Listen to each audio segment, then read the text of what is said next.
My name is Siddharth Jaitwani. I'm currently studying political science at the University of Amsterdam, and I have just completed my first year at university. My name is Stephanie Hosford and I'm 23 years old, and at the moment I'm in my last year of my MBO level 4 esthetician study, and I live in Diemen, which is a little outside of Amsterdam. My name is Sharoma Booker. I am 19 years old and I am studying teaching at the Hogeschool van Utrecht. My name is Jeremy Rumbley. I'm 22 years old.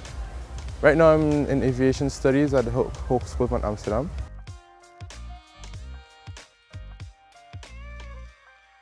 When I first landed in Holland, I would say I wasn't really shocked. You know, I heard a lot about Holland and what to expect and what not to expect. My first impression when I landed at Schiphol was very positive. The people here have a very different mindset to themselves. The freedom, the liberal feelings that people share here are unlike anywhere else.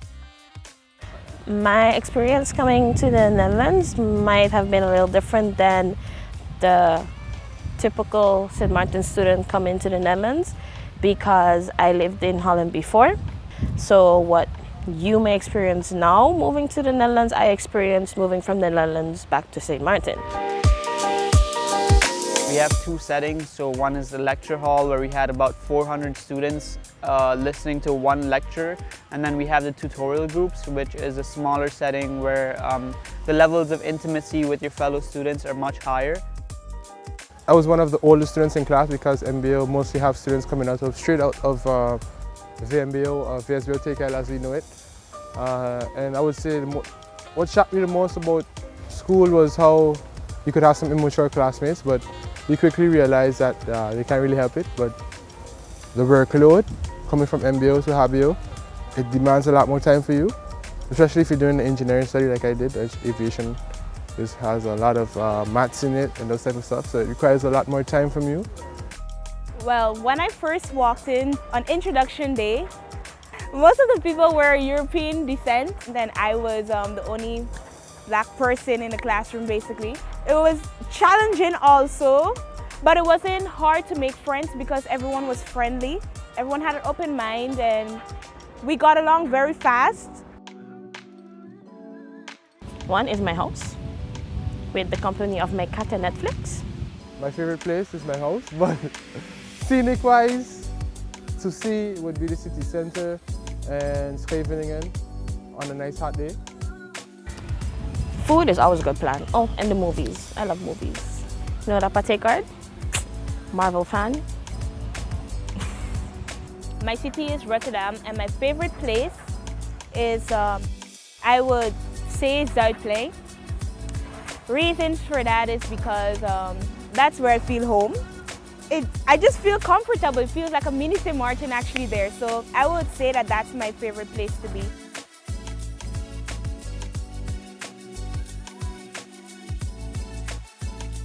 They're very judgmental people, I would say. But once you integrate and you talk to them on a regular basis, they accept you.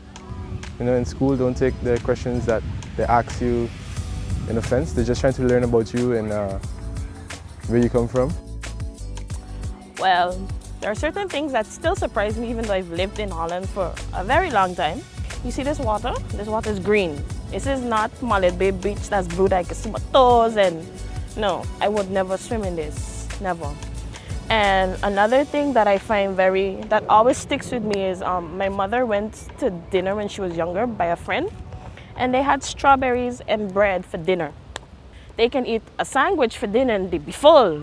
We need a whole plate of food, and it's like, okay, yeah.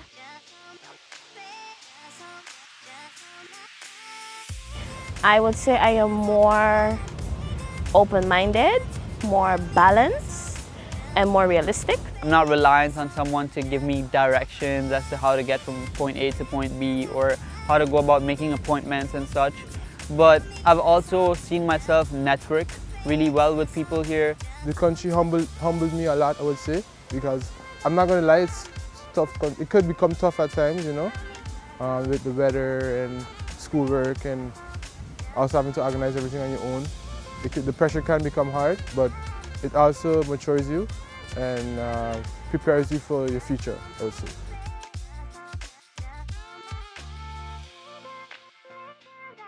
Success is a journey, not a destination. You're gonna face many obstacles in your journey. You're gonna come across many different things you wouldn't have expected to, but it has to be within you to get around that and realize that your destination is something that you will reach over time, and the time it takes to get there is not the most important thing in your journey.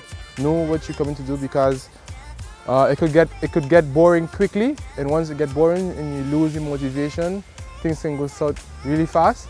So make sure that you know what you're coming to do, and do not just pick a study because you want to get away from mommy and daddy. Just make sure that what you're coming up to do, that you're passionate about it, you've researched the study, and you know that that's what you want to do.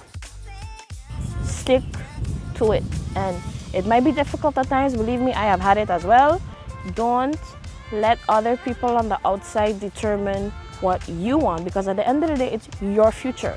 School can be very challenging, it can be very demotivating, but just remember what is your main purpose, what is your main goal here, and I guess everything will be fine. I hope you enjoy your study for the following years.